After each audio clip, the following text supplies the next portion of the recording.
another edition of Target Score Winnipeg. I'm Joey Slattery. With me is Taylor Allen. You're listening to the podcast on the audio version. Happy to have you along. If you're watching on YouTube, good to see you. For those listening, you might want to tune into the YouTube channel at Target Score Podcast is our YouTube handle. On Instagram at Target Score WPG. We got some of my reports up there and the scoreboards, all that fun stuff. And my Instagram is at Joey Slattery TV. Taylor, things weren't looking good for a while there for the Winnipeg Sea Bears, and suddenly we have a huge turnaround. Sea Bears go on a road trip. First game with Jalen Harris. That was the big news, right? Jalen Harris is here. He's going to be the drive that changes everything. And then the first game they lose to Brampton. That is Brampton's only win of the season, even to this point at 1-7. Wasn't looking good. Then they come back around in a game that had its ugly parts in Scarborough, but they come back and win it by 1 point. Jalen Harris hits the bank shot to end it against his old team, Scarborough being the first team that he played for when he first got into this league. And it almost felt like a weight off the shoulders you can see for that team, right? And to not go 0-2 on that road trip, coming back now with Simi Shittu finally making his debut. So everybody that's, asking me in DMs and everything, when's this guy coming? Breathe easy, man. He is here starting on Wednesday against Montreal. We'll get to Simi Shittu in just a minute. But just overall, you look at that road trip, Taylor, and the roller coaster between two games. How are you feeling after that game against Brampton and then what you saw against Scarborough? Yeah, it kind of got into it last week, but no matter what happened in Brampton, what's going to give these guys a pass? Obviously, it's not ideal to lose to a team that hasn't won a game all year, but literally Jalen Harris got off the plane, met the guys in Toronto, in Brampton, and was on the court ready to go. And he even admitted to us today that he still needs to work on his conditioning a little bit, so he still needs to make some progress and whatever. But man, it was an encouraging first performance by Jalen Harris. But then Saturday in Scarborough, going up against his former team, and yeah, they added some rough stretches there, but Jalen Harris is as good as advertised, right? And in this league, sometimes you just need a guy who can kind of carry you in that target time, make that big shot when you need it. And sure enough, Jalen Harris did. He banked in that shot, gave them a 1 point lead. And, again, they're going to be there at the end, but this losing streak, they needed to snap this. So the fact that they could go into Wednesday night feeling good, even better that Simi Shittu is going to make his season debut Wednesday night as well against the Montreal Alliance here at home. You can just feel like the tension's a little better right now. Spirits a little higher. And they needed that because, a 5-game losing streak, that's just something we haven't seen with this club before. So, yeah, it feels weird for Sea Bears fans to almost be excited about a team that's 2-5. But Joey, I think they should be. And I think we're going to learn a lot about this team on Wednesday. But again, we're still going to be pretty patient with these guys. Yeah. And, you and I were both at Monday's media availability with Jalen Harris, Simi Shittu, and Mike Taylor. Just to give people context, if you didn't tune in the game or see the stat sheet, Harris in his first game had 17 points, 4 rebounds, 6 assists. And then he followed that up with 22 points, 4 rebounds, and 3 assists. 17 points unconditioned and off the plane in the CEBL is nothing to shrug off. It's a pretty big deal. You didn't get the win, but obviously you felt like you were building towards something. The other thing for me was Tevian Jones had 24 points, 8 rebounds, and 4 assists in that second game against Scarborough.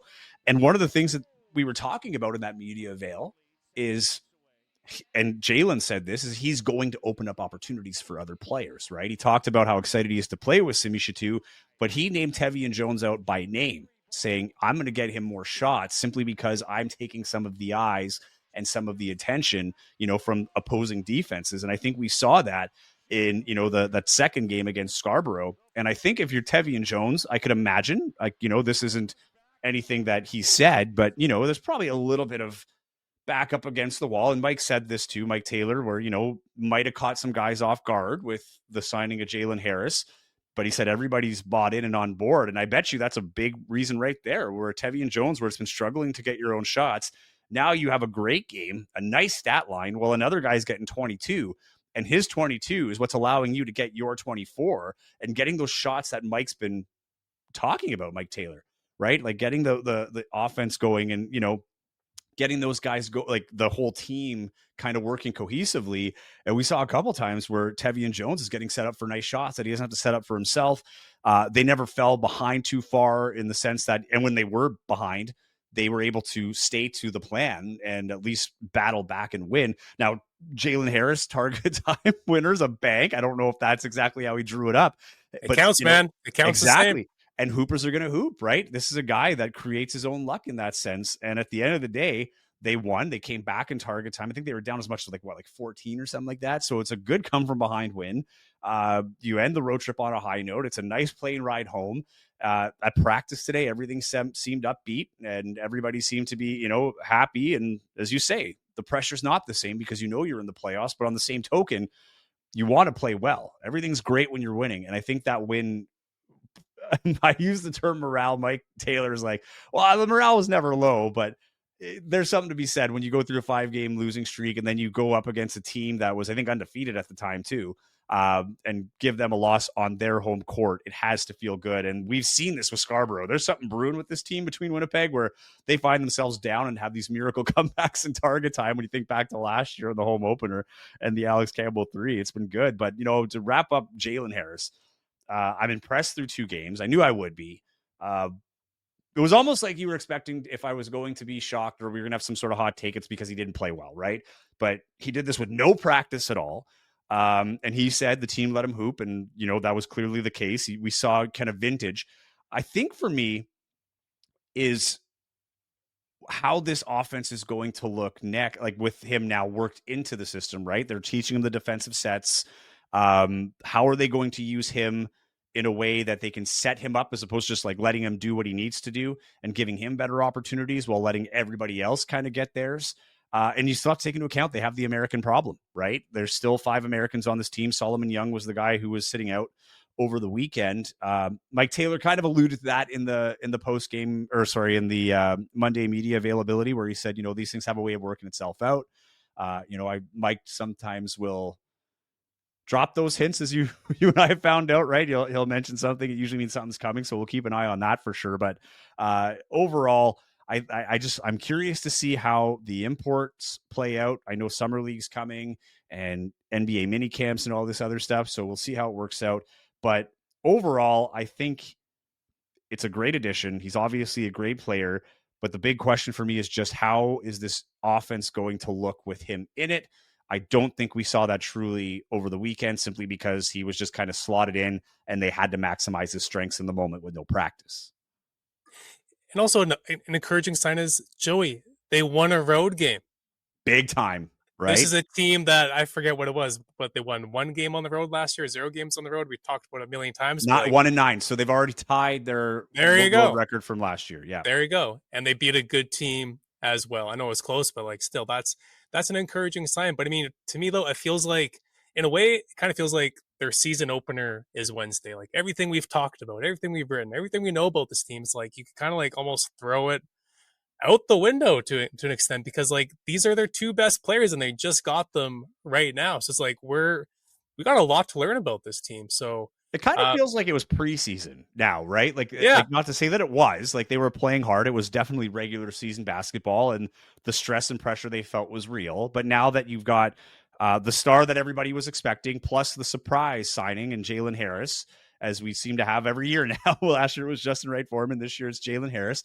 But you're right. I totally agree with you. I think on Wednesday, it's going to be slammed in that building because people are excited to see this. They've now got marquee names that people know that have been, and even to us, we're part of that. We've been excited about Simi Shittu. And I think the people that have watched the CEBL and listened to podcasts like this and have heard, watch CEBL weekly, whatever, he's a big name, right? So people have been expecting Simi Shittu. Even when the team was there, it was but Simi's not there. And Mike Taylor would talk about it. When Simi gets here, now he's here. And perfect segue because he is here. And this is what everybody's been waiting for. Fans are going to be relieved, Taylor. I know this. You could see it in the comment sections when the posts were there that the home debut for him, Simi Shittu and Jalen Harris, is coming on Wednesday. But is that impact going to be immediate? And I don't think it is. Like, you No, got to keep I in agree. mind, Montreal coming in here is on a heater. They're the only undefeated team right now. They are so spread out. They're scoring from everywhere. This team is really good. If they win that game, it's huge. It's not saying they're going to lose, but it's going to be a tough test. And even if they do, like, again, there's going to be that adrenaline of that, like, almost like home opener 2.0 in this game. But I think, I want to be cautious to people that are listening that are excited, that think Simi Shittu is going to be the savior. And then you throw in Jalen Harris. This is a sure thing. I really don't think it is off the top. Don't be surprised if it takes some time for this team to really nail their chemistry and start stringing some wins together in a way that looks cohesive and in a way that, where they're playing winning basketball. I wouldn't be surprised if they got smacked on Wednesday. And again, I'm not trying to be super generous again, but like you got to give these guys some time, right? You got to give them some rope here. And Jalen Harris even said today, he's like, well, yeah, it's going to take some time, but luckily we have time because we know we're going to be one of those Final Four teams and whatnot. Like these guys know that. And Simi Shittu, I think you asked him today about like, does he feel any pressure? Because I mean, again, we've been talking about this guy. Mike Taylor's been talking about this guy. The guys have been talking about him. Like, well, we're still waiting for Simi. We're still waiting for Simi. And he's been watching all the games. Like he knows what's been going on with this team. And he even said, like, yeah, the first halves they looked pretty good in the first half, but then the second half, yeah, it's been a bit of a different story. And in a way, I feel like a lot of people are kind of like already crowning this guy as the savior before he's even touched the basketball at Canada Life Center. So at the same time, like people should be very excited, and I think these two guys like have the potential to definitely like turn this season around and have these guys like really rolling by the time it's that Final Four weekend. But also at the same time, it's like, man, like how could these guys not feel some pressure? Because it's like this team was not working without them. Now they're here, and now I feel like everyone's kind of they deserve the hype, Joy, but it almost feels like everyone's already like just crowned them as like the saviors, Yeah. hyping them up so much that's like, oh yeah, everything's gonna be fine now. But it's like, well, it might not be. So Wednesday's gonna be interesting. But again, if they get smacked by 20, even like I wouldn't fault them that hard for it. But by game 15 of this year, I think we're gonna really, have some more concrete answers about this team. Yeah, and like could be the other way, Tay. Like maybe they smack Montreal. Montreal's feeling themselves right now, right? You're coming into an atmosphere you're not used to playing in. So, I mean, it's not to say it's a sure thing, but yeah, I agree with you. I wouldn't be shocked if this happens. I don't think it's the end of the world if it happens. This is a team that has the luxury of being in the playoffs and that extra runway to figure things out. And one of the big things is by the time they play, they will have had 2 practices and a shoot around. Simi Shittu had a one-on-one workout Sunday night with the coaches. So, they were able to work with him one-on-one. Then he had the Monday practice that apparently went really well. And Mike Taylor was happy with what he saw. Mike Taylor alluded to it too, that this isn't going to be a quick fix. Like these are guys that have to work in the system. The system has to be tailored around them a little bit too, right? I don't know what this offense is going to look like with them. I'm excited for it. I know it's going to be exciting. But I still think they're not abandoning this whole, no star mentality. I think they've got their guy where the ball is going to be in his hands. He will get his shots, but I don't think this is going to be what we've seen maybe in the past when things started, including this year when things start getting out of hand, where it's 1 or 2 players that are, give me the ball, I'm going to huck up a 3. In years past, they got away with it with Teddy Allen because he was putting those balls in for the most part. He put up high volume shots, but he also had a lot of points out of it. Justin Ray Foreman was the same way. Jalen Harris is that guy, right? I think if it does hit the fan, you've got a guy where you're okay with it now. But I don't think they're going to be starting games where it's like, hey, feed Jalen Harris and let him score 20 in the first quarter, and then we're going to coast it from there. I don't think that's the case. And I'm really excited to see him and Simi Shittu on pick and rolls. I mean, dude, like 2 scoring threats, a guy that can elevate in Simi Shittu, offensively. Like I'm hoping for some lobs. I'm hoping for some entertaining basketball between the two. And Simi Shittu can create from the key as well, right? So like I can see him getting cozy with Jalen Harris and guys like Tevi and Jones who can cut, like a swingman like Jones, right? Like cutting baseline, getting the attention from Simi. Like I think Tevian's path is going to be so much easier now that these 2 guys are here. I'm actually really excited to see the Jones effect in all this because I think he's kind of fallen off the conversation because of these 2 players, but we can't forget this guy's like an NBA caliber guy and he's going to get his. Like we might have our big 3 in Winnipeg happening right now. And then you still throw in Jalen Williams, who now will be playing his natural 4 at small forward. And now there's less pressure off him. Like he'll be able, like he can shoot the 3. His field goal percentage right now is awful, but like it's because he's playing the 5 and he's out of sync. Now you can put him in his natural position, get him the shots that he wants. Like this has the potential to be a very dangerous team, but my caution to fans is just don't expect it to be Wednesday. And if it happens Wednesday, don't expect that is the start of something new. This is going to be a team that might have a few rough spots down the road, but don't worry because they have that game. As long as they figure it out by August, all is good, in my opinion. It's too soon to say whether this is maybe the most talent that they've ever had, but I think it's very easy to say that this is by far the most athletic starting 5 that the Sea Bears have ever had. I mean, even seeing Jalen Harris today, I mean, obviously we've watched this guy on TV and even, sitting in press row up close in person as well, but like being like face to face with him, like, man, I didn't realize like how long his arms are, like how lanky he is. Like, man, this guy's got some length to him. He's got some size, and Simi Shittu as well. Like this guy he's huge, and he's by far the most athletic big man that this team has ever had. So yeah, Jalen Williams and Tevian Jones. I mean, Tevian Jones, that's a guy we haven't really talked about as much these past 2 episodes, but like you said, like he might benefit more than anyone with these 2 guys being here, because early on, yeah, he's been scoring in bunches, but there's just been too many times where it's felt like he's kind of trying to do things by himself, really, in a way. So I think, if anything, he should be maybe the happiest guy on the Sea Bears, because I think his life's going to get a lot easier. And that's something even Jalen Harris talked about today. It's like, yeah, I can score, but like I'm also here to like make life easier for everyone else here. Like I think Simi and Jalen, they really understand that like, yeah, maybe we're the best players, but like we're not going to be shooting 40 times a game. Like we're here to also like to help make everyone else's lives easier. So I think it's a perfect fit on paper, but again, it's gonna take some time. And I feel like a broken, record. And we both keep saying it's gonna take time. It's gonna take time. It's gonna take time. Like, but really, it is gonna take time. Take the time, right? Like that's my thing. Is like I understand you don't want to like rest your laurels on this bye to the conference final, but like use it. Like that's the luxury of hosting championship weekend. I have zero problems with that. And then the other part of this too, before we just move on to Montreal, is now look at the options you have. You have Terry Roberts coming off the bench.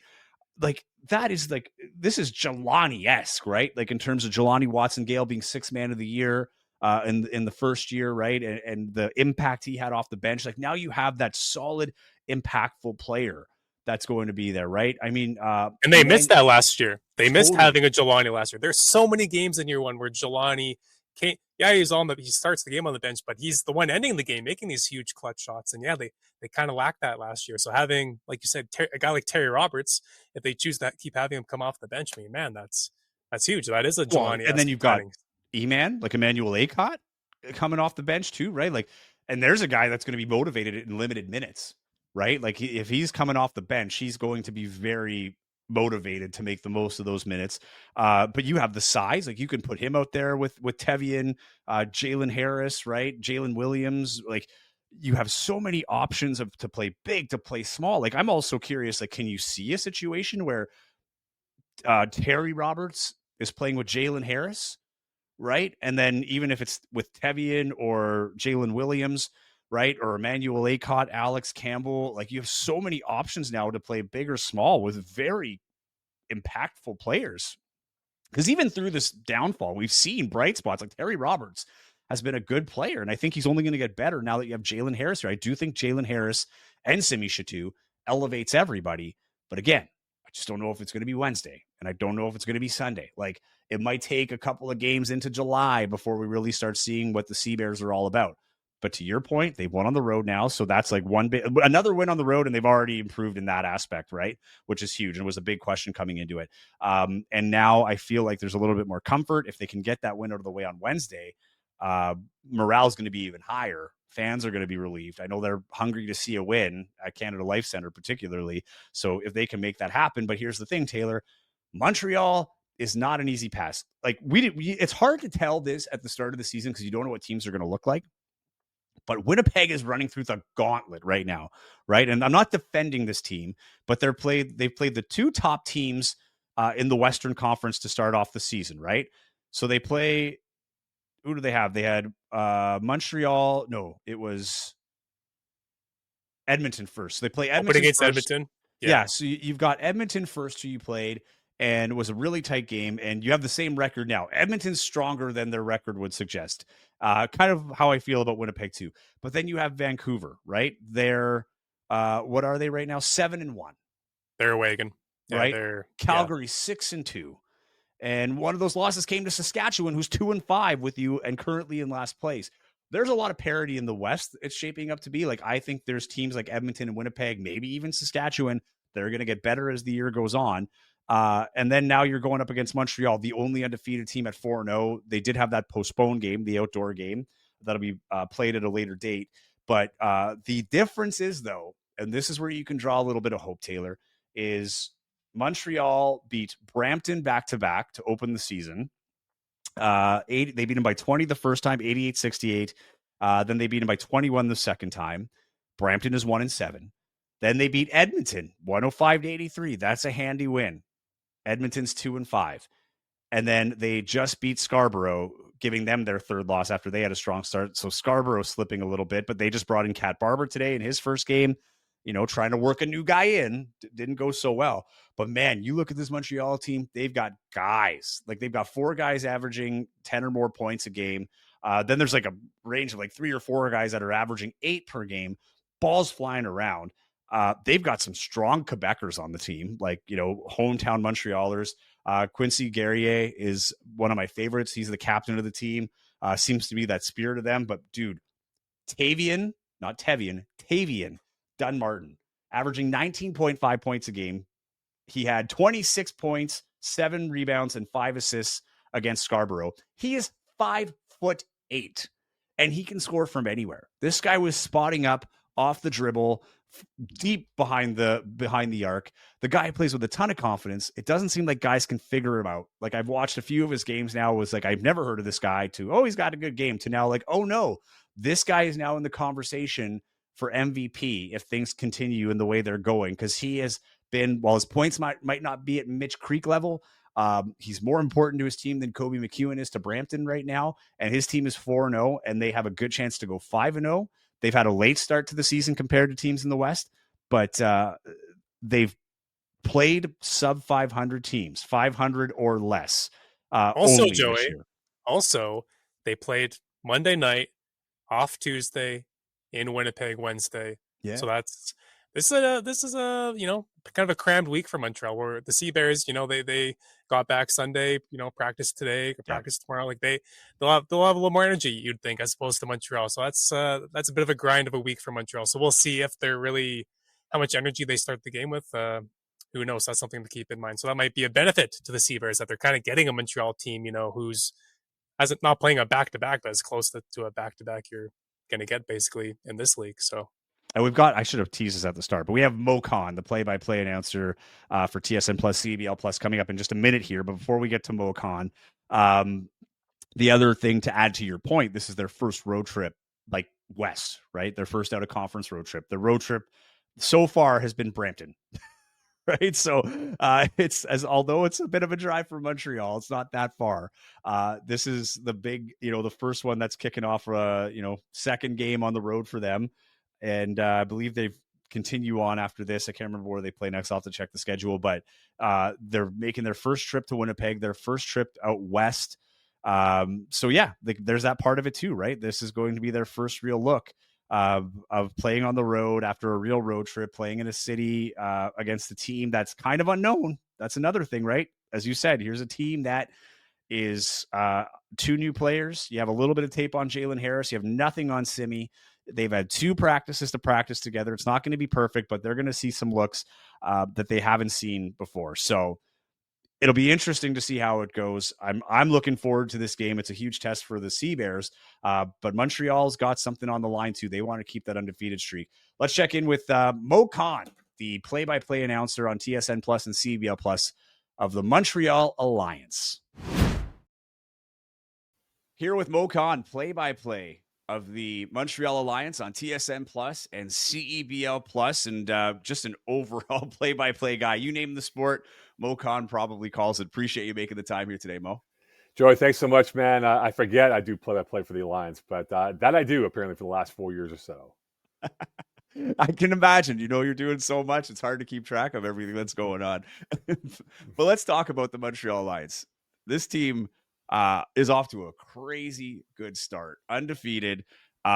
This is a team that last year did not fare well. They were in the same position as Winnipeg is in this year, where they had the guaranteed bye to the conference final. Season doesn't go well. They don't get through that game. And then this year they come back, make a couple of key additions, and suddenly this team is rolling to start the season. Are you surprised with the start? A bit, and you think about, you brought up the host city thing with Winnipeg this year, Montreal last year, even Vancouver 2 years ago, right? I mean, it's been a jinx being the host team for championship weekend and not have a strong regular season record. But for Montreal, I mean, like last year was a bit of a weird year because Derek Olsen Sr., who was the head coach the last 2 years prior to this year, came in a bit late because of his commitment to coaching in Mexico. So Ryan Thorne took over, right, for the first week and a half, and then they were missing guys. They were trying to get the lineup straight, and they lost Nathan Caillot to NRL, and it just a lot of movement there, and that kind of set the tone where they didn't really have, like, they had spurts of like glory, then they just kind of went to like a rut, and then look, they were one shot away from going to the finals, right? If it wasn't for Khalil Ahmad and the big shot he had for NRL in the semifinals, but then you fast forward to now. And Joel Anthony said, look, we need to bring in stability of what I want. And Jermaine Small was available. And he's been a revelation for this team and what he's brought from a mindset perspective, from an attitude perspective, and from what he wanted from a shopping list perspective. Because I spoke to Coach Small at the CCAA National Men's Basketball Tournament in mid-March at Vanier College. And I asked him, like, what's your DNA for a team? He said, look, the reality is this. I want to be a big mother bleeping team that's going to out-rebound teams, make your shot difficult, and essentially have depth to work with and have guys who are going to be here from day one to whenever we finish our season. And so far, Joey, they've met those criteria in the checkbox checkoff over there. And now we'll see what happens because they're in the midst of a road trip here going to Winnipeg and Vancouver. And we'll know by this week, towards the end of the weekend, if they're going to be in that conversation of being the top team in the East, or maybe being that conversation of Vancouver and Calgary being a contender for the CEBL championship. Well, that's the thing, right? I mean, you look at the teams they beat for the most part below 500, but it doesn't take away from the fact that, they started undefeated. You look at the scores, some lopsided ones, including Edmonton. I think Edmonton's better than their record shows. I think Edmonton's going to be a team to surge, like, pardon the Calgary pun there, but I think they're going to be a team that will step up as the season goes on. Yeah. But you brought up Nathan Caillot, and I remember when he signed with Niagara, I was thinking, like, what a big loss for Montreal and what a great addition for Niagara. Mm-hmm. And I didn't really know a lot of the players. One of the big ones that caught me off guard was Tavian Dunmartin, not Tevian like in Winnipeg, but Tavian Dunmartin, who first off, you look at the stat sheet or the roster sheet, and you see that he's not even 6 feet tall. He's 5'8". And this guy is on a tear. Like, he is absolutely putting his name on the map here in Canada. And you think with the using your height to your advantage, I don't know what it is, but guys can't seem to stop him. And I don't think anybody really knew who this guy was coming into the season. Like, what did you know about Tavian Dunmartin ahead of the season? What have you learned about him through these first few games? Honestly, Joe, he came in last week, so we're all learning as we move along in the season. And he replaced Pistol Smith, who was there for the first 2 games. And I think the anticipation was Pistol would be there for 2, and then Tavian Dunmartin would come in the rest of the way. And when Dwight Walton, my colleague who does the games with me on CEBL Plus, we both sat there watching practice, and we're like, oof, he's pretty lean, right, and pretty small. But then gradually you saw what he has, right? The ability to create shots, his vision on the court. He's brave. He doesn't think. He just goes with what he believes in, and he goes out there and makes shots. And that's what he did against Edmonton, against Brampton last week, and that's what you saw against Scarborough on Monday night, that this guy is not going to be intimidated by anyone that's 6'10" or more. Does he have some deficiencies? Sure he does, right? But at that point, what he does and what he brings on the court, he's really elevated the profile of the offensive end for Montreal. And you saw that against Edmonton, and you saw that especially against Scarborough in a tough road environment that it was at the Pan Am Center. You look at his, like, even that Scarborough game, if we focus on that one, it just looks like they're having fun right now, right? Like, basketball seems to be coming easy to Montreal in the sense that, when you're playing well, it's fun, it's light. It's kind of what we haven't seen in Winnipeg so far, right? I mean, there's been a high anxiety for fans here in Winnipeg just because, well, first off, fans here, the city here is not used to seeing the team losing at home. Right. And then they lost a bunch here at home. They started off as a 5-game losing streak after winning the first game. And then they finally beat Scarborough as well, right? So Scarborough's taken a beating back-to-back games from the teams that will play on Wednesday. But, when you're looking at Montreal and the makeup of this team, we talked about Tavian Dunmartin, but then there's guys, Quincy Guerrier, who to me, and you would know better than I do, but this guy kind of seems like the driver of the team, right? Like even looking at the media and, the stories that come out, like there really seems to be a focus on him. And it's just a great makeup. Like even you look at, Dante Bissett has been good, Anthony Walker, and then you got Duvivier, who looks like a linebacker. But let's focus on Guerrier first before we get into the rest of the lineup here. But what's impressed you about him and what's his importance to this team?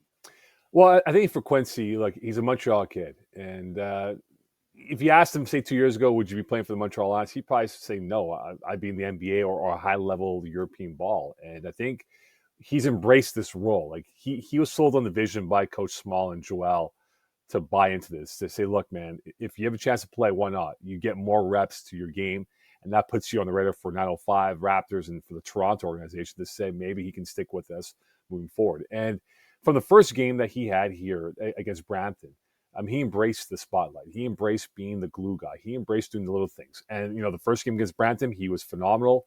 He was quiet. And, the Ottawa game was fantastic up until halftime, but then they called that game off. And then the Brampton game on the road, he didn't score in the first half, right? But he still did the little things. And I just think, you see his creativity, his first step, his vision on the court. That's all made him into a wonderful basketball player that has definitely benefited others on the court. And he doesn't have to score 25 a game, Joey. He can go 16 and maybe 8 or even 10 and 8, whatever it is.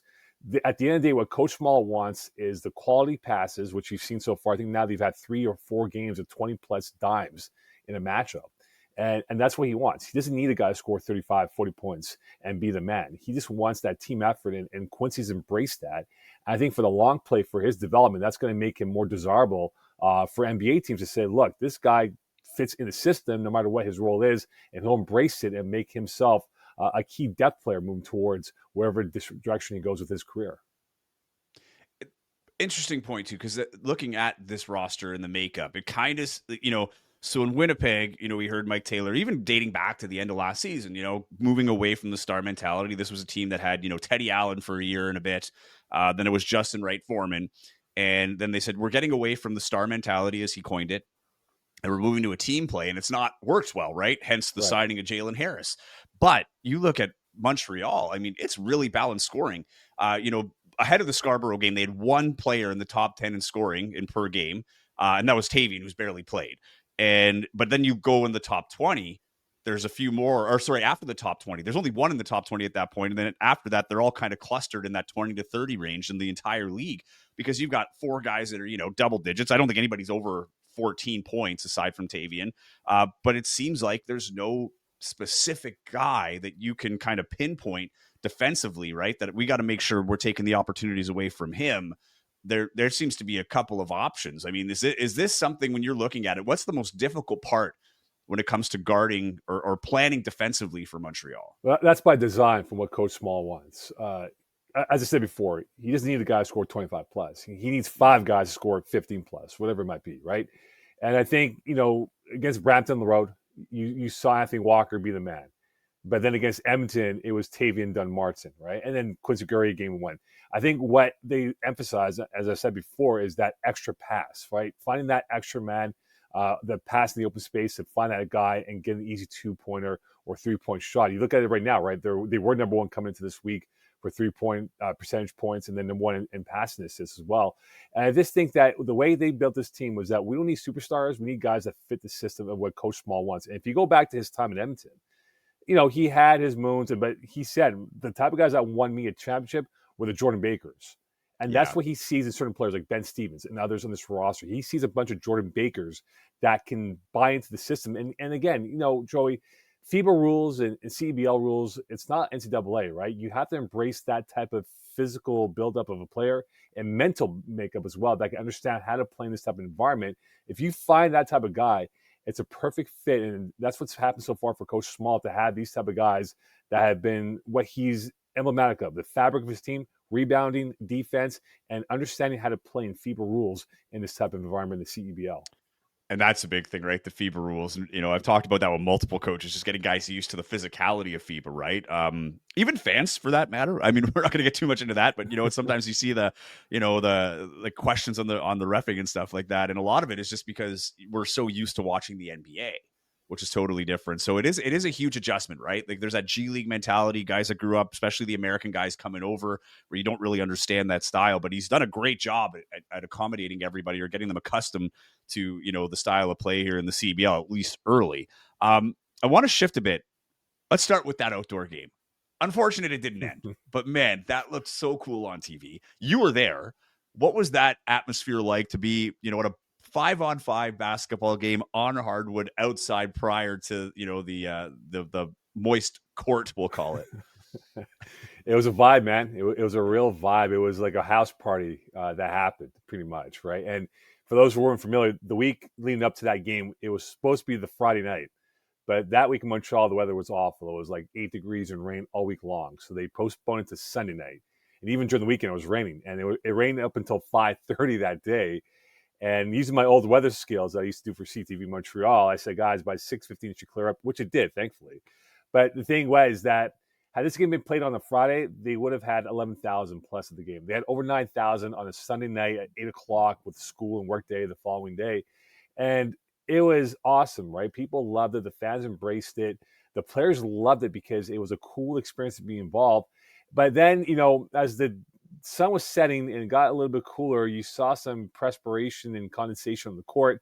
A couple players started to slip late in the first half. Then there was the halftime show, and then they came back, and the court looked like oily skin on a 15-year-old face, right? Of pimples and stuff, right? And that's where they said, okay, well, hold on here. We can't play this game if it's not going to be a dry surface. They brought the swamp fan, and as you saw, the fans came out and employees came out to help out. But, after 20 minutes of trying to dry up that court, this wasn't working. And it was too bad because regardless of the scoreline, this was a moment here that could have set the tone for other teams to say, hey, could we play an outdoor game in our backyard, whether you're Scarborough or Brampton at the Toronto Center for Tennis or even in Winnipeg, wherever that might be for an outdoor game. So this is definitely, and I told this to the administration at the Alliance, I go, guys, this is a wonderful thing. Like you've hit plutonium right now, and I think this can work and become a staple for this team. He's got to find out the better time of year to do it, maybe in June or July. And by then, I think this becomes the 8 game for people to come out and support it. Because if they had 11,000 fans, that would have sounded like 20,000 for those who are watching from Vancouver to Newfoundland. Yeah. Well, talking about the outdoor game and the vibe that it is, because the league has talked about, Mike Morreale's been on the record saying this is something they want to make a thing, right? The Summer Classic. And, obviously Toronto would be an easy step. But I talked to our colleague Chris Wiggins a few weeks ago, because all I thought was like, man, Vancouver, right? Like imagine the mountains in the background if you could make that work. Winnipeg has some opportunities for sure, but it would be a lot more makeshift, right? Like you'd have to bring a lot of facilities in to facilitate the crowds and things like that. But I think it's awesome. I was a little shocked that it was that early in the season. Like having it in May seemed like a bit of a risk in my opinion. Sorry, Joe, I think the logistics, because of the tennis tournament that the Montreal hosts, right? It's now in mid-July. So I think there was probably, and also we have the F1 in Montreal, right? And so you don't want to go up against those weeks. So that limits your options. But now the F1 is going to be in May of next year. So that could open up the month of June for Montreal. They do revisit having a game at Stade Gia and having that down the road. So I think the logistics, the timing was not great. But I think moving forward, they'll know that if they do in June, July, the weather will be likely better than what it was in May with rain and cold all week long. No, it makes total sense. Like I think we were talking about it last week or 2 weeks ago, like it had to be a scheduling thing for sure. I don't think the league was like, that's the prime time to have an outdoor game. I don't Let's think do it then, boys and girls. But okay, now I want to focus on, the fact that Montreal's been purchased and Joel Anthony's involvement. I had our colleague, Jackie Perez on a few weeks ago, actually on the heels of this game. She was there as well in Montreal watching that one, and she does the sidelines for the Blackjacks. And we had the conversation of, I thought for the last, 3 years, particularly like since the Sea Bears came in, like the cool factor really went to the Sea Bears and Scarborough, right? Like in two different realms, but they kind of always struck me as like those teams that are just like, they've got the branding, the vibe, everything else. But then Montreal comes in, right? Like this past year, they have the Summer Classic. I've always loved the colors of the Alliance. Like I think they probably have one of the, if not the best color scheme, like in the CEBL. They put out those red jerseys that I think like were unreal, like the nicest jerseys in the CEBL. But what has the culture shift been like since there's been, an owner with this team, and Joel Anthony's influence on this? Like, it does seem like they've got a grander vision to kind of make this brand. I don't know if you'd say like almost like the boutique brand of CEBL, if you will. Like, it's kind of got that, it feels like it's got that Montreal kind of culture to it now. Joey, I'll tell you a quick story. So years ago, I was seeing this girl, and she was with her mom in the U.S. in Maine. And she sends me a picture, and it's a little girl wearing a Montreal Alliance sweatshirt in Maine, USA. Okay. Right? So the branding of this team has been second to none in this province. People like wearing Montreal Alliance stuff. I mean, I go to smaller towns when I call Sage Up basketball games, and they're wearing Montreal Alliance stuff. And it really took off for them, I would think, in 2023, 2024, when Ben Matherin, you look at Chris Boucher and Lou Dort all showing up to games, right? They support the local content, and people see them talking about it. And social media kind of snowballed. And I think this past year, the fact that they got ownerships now, right? They got an ownership group that's committed to this team, that want to see this team thrive and be a staple in the fabric of the Montreal sports scene. They put in the effort, or the promotions, the social media content that they do on a weekly basis or daily basis, for that matter. It's become embraced, and people like wearing this stuff. And Joey, in our country, we know hockey is the biggest sport. We know there's nothing close enough to it in terms of the popularity of it. But given the demographics that we have in this beautiful country of ours, right, different communities and all that stuff, basketball is a sport along with soccer that's been embraced immensely. And people love the sport, right? It doesn't require much. A pair of shoes, a basketball, you go to any court, indoors, outdoors, and play. And I think now for the Montreal Alliance, given their start, and Montreal, the city of Montreal loves winners, people are going to buy into this. And I think the key is in how they market it towards younger demographics, which they've done a really good job. They had a really young crowd on Friday night's win against Edmonton, which was popping, was a near sellout. They have done a really good job. And I think for the CEBL to grow, and I hope it continues to grow and flourish coast to coast, that's what we need. Winnipeg's done an amazing job. We Dwight and I talk about it, right? If it isn't us, it's Winnipeg, right? And how they've marketed it and made it a cool scene to be a part of.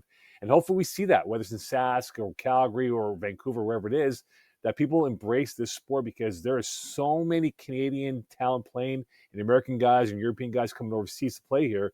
That's a great brand of basketball, and Montreal has definitely loved their Montreal Alliance the last 3-4 years.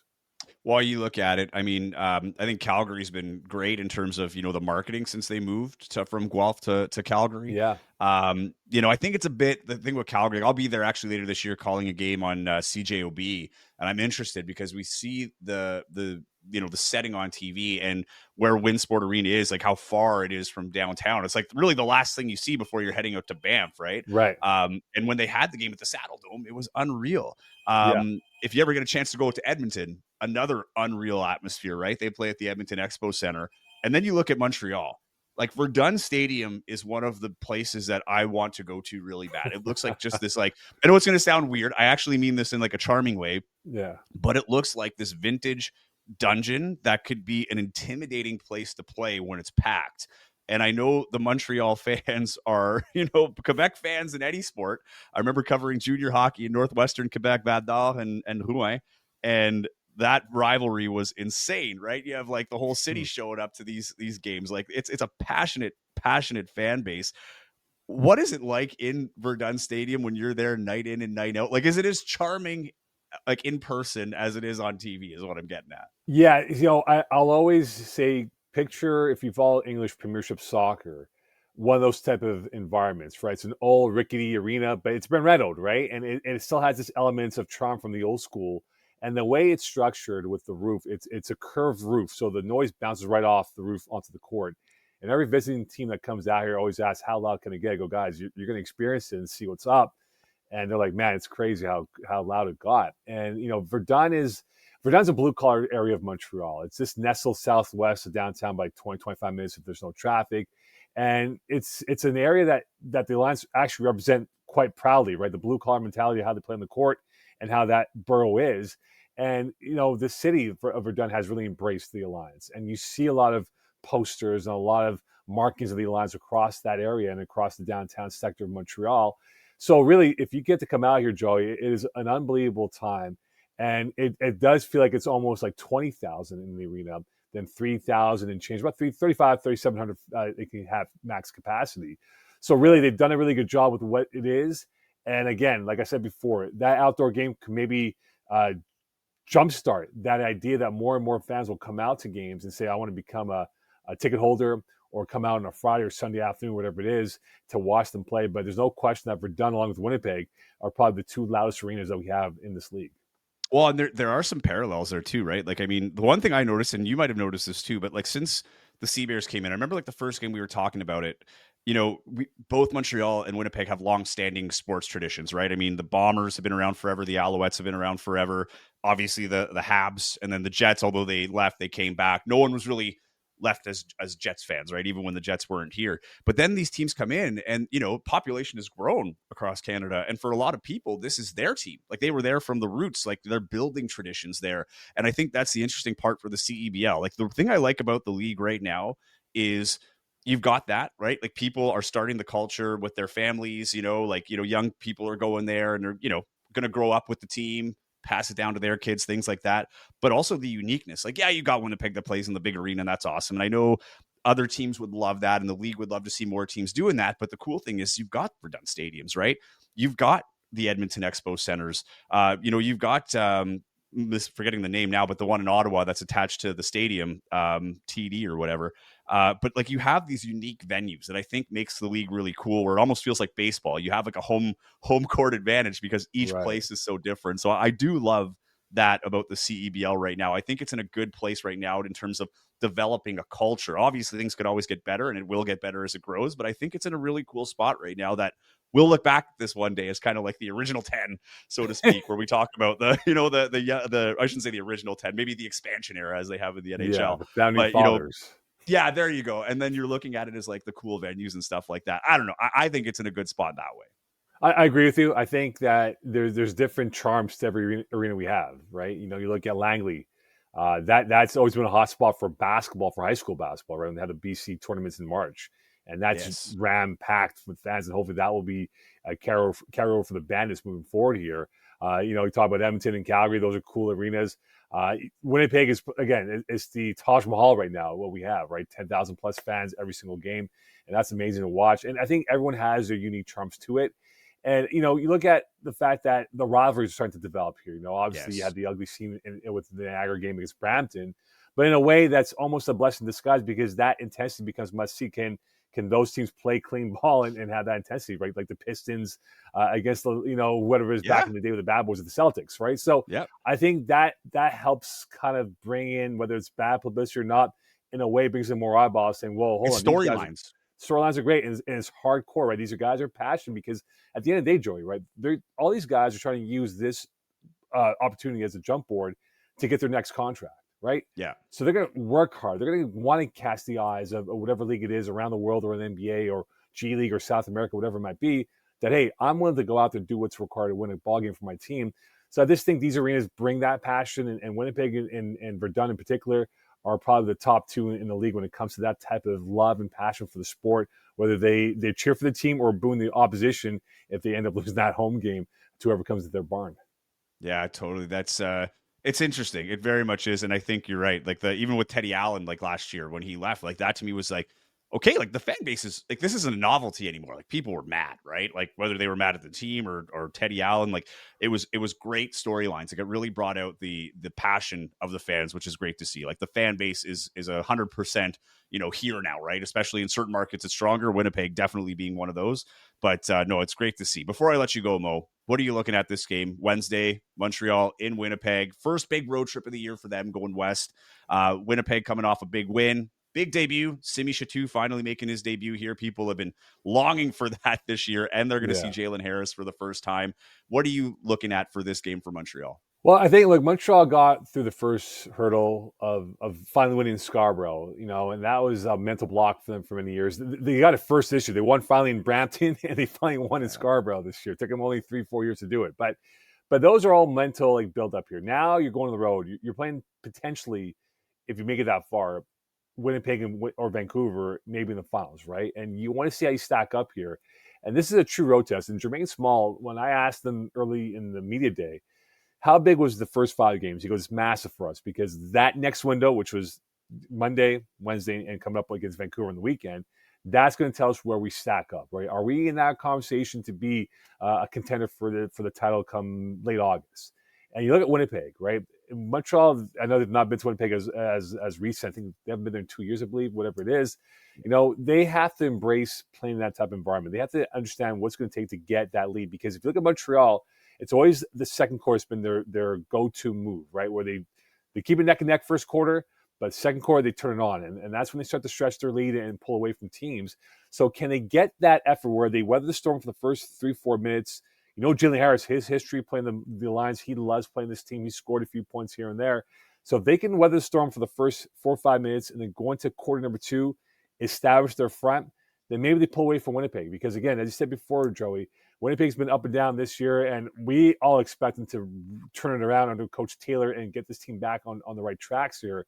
So I think this will be a close affair. I think what it'll come down to is maybe the fourth quarter and how the rebounding goes. If Winnipeg can dominate that aspect of the game of the rebounding numbers here and making the passing lanes difficult for Montreal to find that open space, it gives the Seabears a potential edge to maybe give Montreal their first L of the season. But again, for Montreal, I think and I know, Joey, having this crossover game is important, but you don't want to lose a division game than a crossover game because of the tiebreaker scenario here. So if Montreal were to lose, yes, I'm sure they'd be disappointed. But again, it doesn't really impact them in the race with Niagara and Scarborough for first or second place in that division.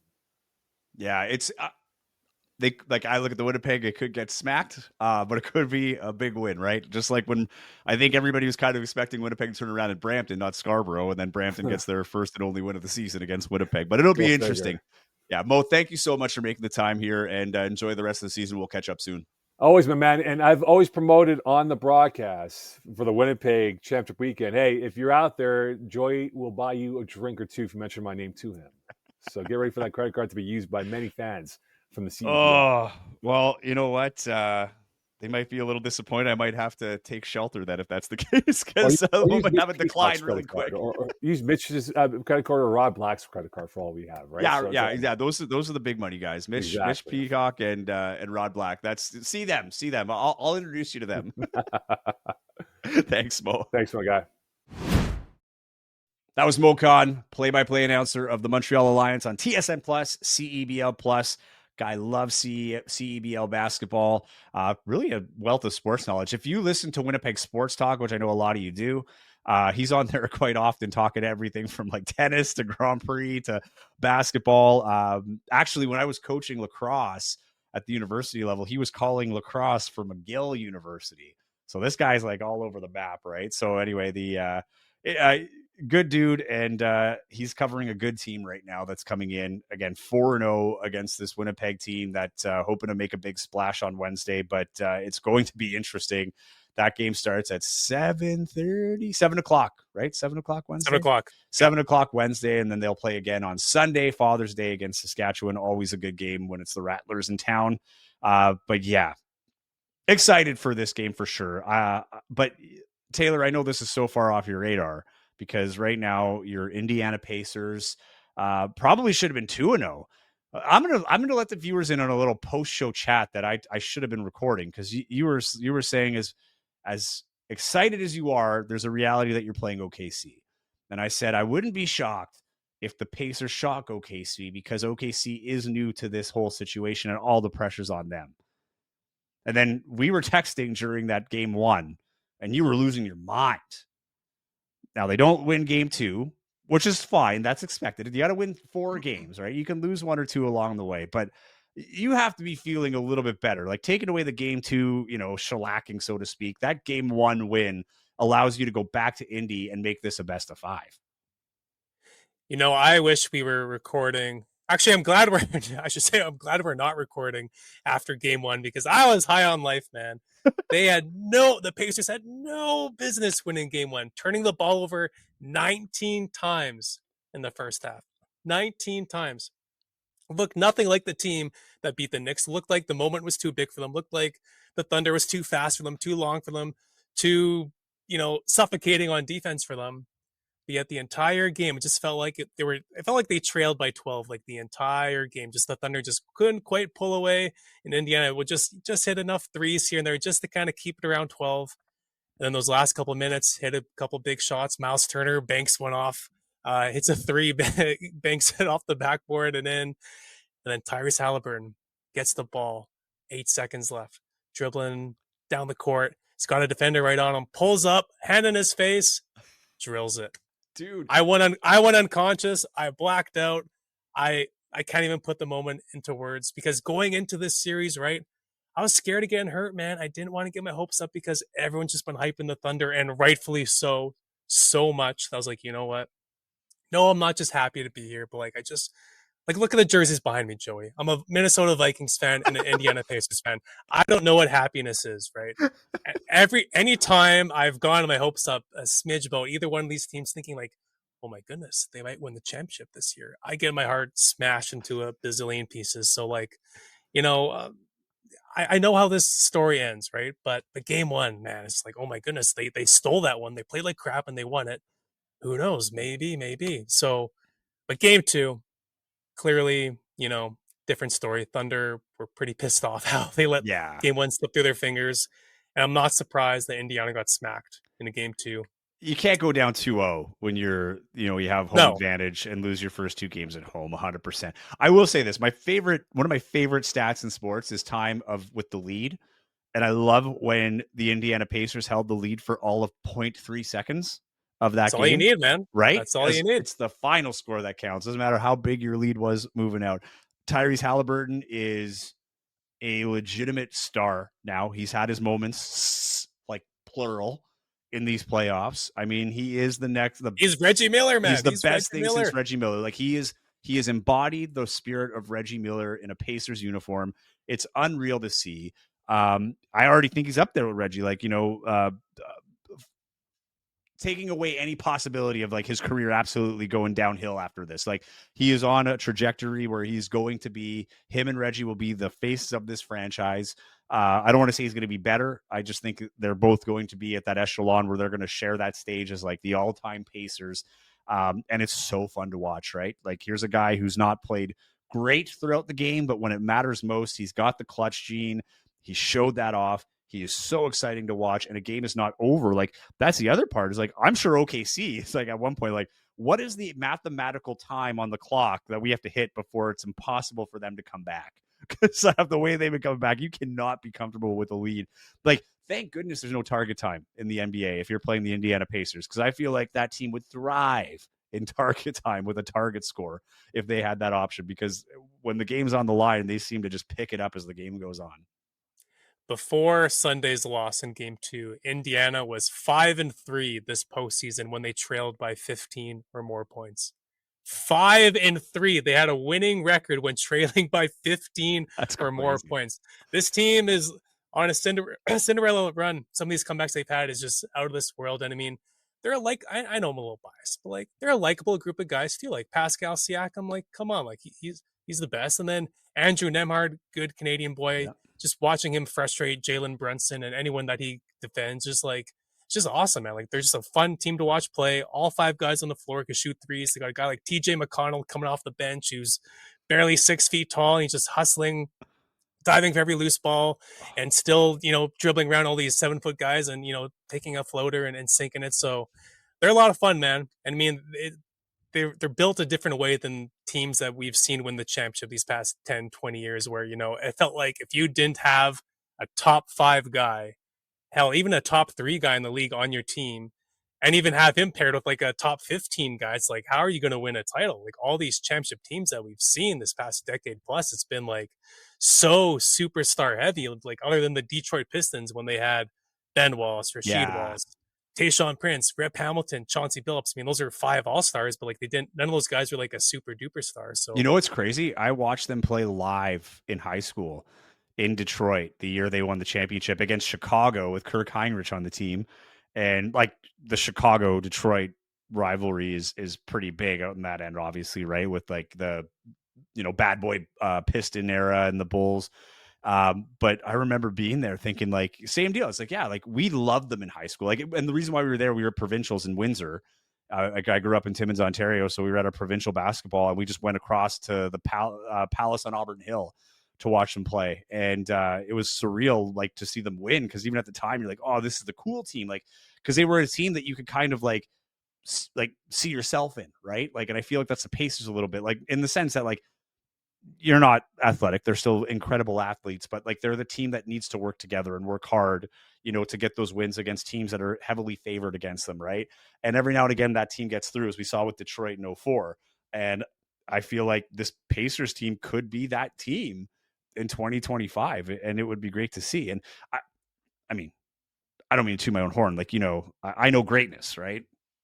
Winningest team ever in the Boston Celtics. So I know that. And also, I mean, at Dakota, I'm coaching Dakota lacrosse team. Just saying, we won the President's Trophy of Manitoba High School lacrosse, right? Their playoffs coming up, so because that always works so well, winning the President's Trophy. I know. Winnipeggers, not to put the jinx on. No, well, hey, I'm a big fan. I'm just saying, keep that in mind. If the Dakota Lancers lose the championship, the provincial championship, it falls on Taylor Allen for jinxing it on the Target Score Winnipeg podcast. There. I'll own that one. Yeah, and you're going to have to come to the team and apologize. What you're going to have to do, but no, just actually that's why I'm wearing this. I literally ran back from our last game of the season that had to be rescheduled because of the smoke. And I know we have a few listeners outside of Winnipeg in the Manitoba area. If you are a part of those affected areas, we are thinking of you. So grateful to get rain. I hope it's getting to the places it needs to get to. It's been a wild spring, so just hoping everybody's safe and everybody can get home safely when this is all said and done. And to the firefighters fighting all this, thinking of you guys too. But because of this, we had to delay this last game of the season, but we needed to win to capture first place. We did that. It was a narrow 2-goal win, but now we captured first place. I think we got a bye to the semifinal with the final on Sunday.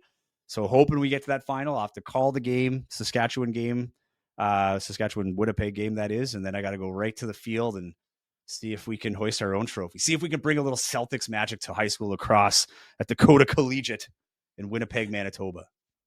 And man, Sunday is going to mark the 1-year anniversary of the Sea Bears Father's Day debacle from last year, where Teddy Allen and Byron Mullins are arguing on the court, and the whole thing was just a total, plug your ears, kids, but it was a total shit show, right? With Justin Wright Foreman, bad body language, just like, and I went on a big, rant on our podcast, and kind of so did you, the following podcast, because it's just like such ugly basketball, and it was so clear that everyone was not on the same page. So I've had to reserve this. It's been a boring season, Joey. I've had to reserve the spicy takes because there hasn't been anything crazy like that last Father's Day game. So I'm not wishing that on the Sea Bears or really any team anytime soon. But, it just hit me like, oh yeah, this Sunday is like the 1-year anniversary of that game that like really set change in motion for the Sea Bears. Dude. We'll say releasing Teddy and Byron eventually stepping away, and that was everything else fun that happened last year. To be fair, you could say like that's the beginning to where we are now,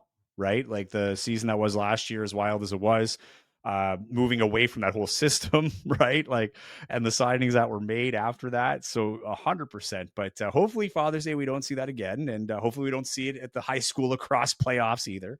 But no, pretty pumped. It was my first year getting back into lacrosse, and it was a fun year, and I'm looking forward to the playoffs. And a good group of guys. They've worked really hard this season, and they deserved it. And hopefully it doesn't stop here. But been fun. Basketball and lacrosse this spring. This has been a lot. You're going back and forth between the two, and I catch myself every now and again in both sports using terms from either sport. So yeah, it's going to be wrapping up, and then it'll be all Sea Bears all the time. But yes, I think the Pacers are in a good position. I'm excited to see them, how they play at home, because man, Indiana is like kind of like Winnipeg in that sense. They are a diehard basketball market. They get great turnouts. Basketball is everything in that state. So I think at the very least, Taylor, they're coming out of that one 1-1. I think they're going to at least win one at home. And then you're really talking, because then it's a best of 3. I may go as far as saying they're going to sweep those 2 games 3 and 4. That's the Pacers are. Yeah. Oh, Joey. Wow. Yep. That's my prediction. Too bad we're doing this virtually. I'd have to give you a big hug for saying that, man. I'm still not trying to go there. Like I'm still not trying to get my hopes up. But yeah, I mean, if you would have told me like, hey, OKC first 2 games there, the Pacers can split, would you take that deal? I would say absolutely. Where do I sign? So even though game 2 is kind of discouraging, pretty happy that it's 1-1. They've proven that they could beat the Thunder when the Pacers aren't even playing their best. So yeah, we'll see how game 3 goes. I think this series is going to go 6 or 7. But again, man, like I'm having nightmares. I'm barely even eating because, I'm just having nightmares of Alex Caruso and Jalen Williams, just snatching a ball from me in my sleep and stuff. Cause like, man, these guys are like, I said it before, they're just suffocating, man. Like I don't recall the last team I've seen in the NBA like play defense like this. Like there is no they're good easy buckets. And my wife, Niagara's a little bit further down the schedule, but I'll say it now because my wife's like, Alex Caruso kind of looks like that McKenzie guy from Niagara, Kimball McKenzie. And they kind of play similar too. So it's like the CEBL's Alex Caruso playing out in Niagara, and they won a championship just last year. So does this happen now where Caruso does the same with OKC? You hope not, but it's going to be good nonetheless. And the Sea Bears trying to string 2 wins together for the first time this year. That's because they only have 2 wins this year against Montreal, who is undefeated coming into this one 4-0 when they come here on Wednesday to play the Sea Bears. Should be a good game, and we will obviously have your coverage afterwards and looking ahead to the games ahead. Taylor, fun time as always, my friend. Enjoy the game on Wednesday. We'll see you there. Everybody else, enjoy your time. Enjoy the game.